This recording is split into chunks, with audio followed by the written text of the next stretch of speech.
පසුතැවීම කියන්නේ ලෝකයේ බොහෝ මිනිස්සු හුඟක් වෙලාවට අත්විඳපු කාරණාවක්. මේ වෙලාවේ පවා ඔයා වෙන්න පුළුවන් වෙන කවුරු හරි වෙන්න පුළුවන් අත්විඳින්න පීඩාව විඳින්න පවතින කාරණාවක් තමයි පසුතැවීම කියන එක. පසුතැවීම කියන්නේ මොකක්ද? හුඟක් වෙලාවට අතීතයේ සිද්ධ වෙච්ච කාරණයක් හින්දා තමන් දුක් විඳ මෙන්න මේක මම මෙහෙම කරන්න හරි මෙහෙම කරන්න හරි කියලා විවිධ වර්ගයේ අනවශ්‍ය සිතුවිලි, අනවශ්‍ය ප්‍රශ්න, අනවශ්‍ය දේවල් ඔළුවේ දාගෙන පීඩාව විඳින්න එක තැන පල් වෙමින් තියෙන්න ඕන පීඩාව විඳින්න ඕන කාරණාවක් තමයි පසුතැවීම කියන්නේ.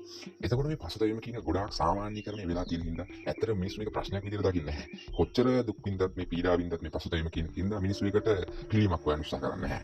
ඒකට හේතුව සමහර මිනිස්සු මේ පසුතැවීම කියන එකටම අබ්බැහි වෙලා තියෙනවා. ඒක ගොඩාක් භයානක කාරණාවක්. ඒකට හේතුව තමයි මේ පසුතැවීම කියන එකෙන් ඔයාලගේ ජීවිතේ ඔයාලට කරන්න පුළුවන් උපරිමයෙන් කරන්න අවස්ථාවක් දෙන්නේ නැහැ. ඒ වගේම Tamanට ලීසියෙන් ගැලවෙන්න තියෙන ප්‍රශ්න වලින් ගැලවීමට ඉඩක් සලසා දෙන්නේ නැහැ මේ පසුතැවීම කියන එක.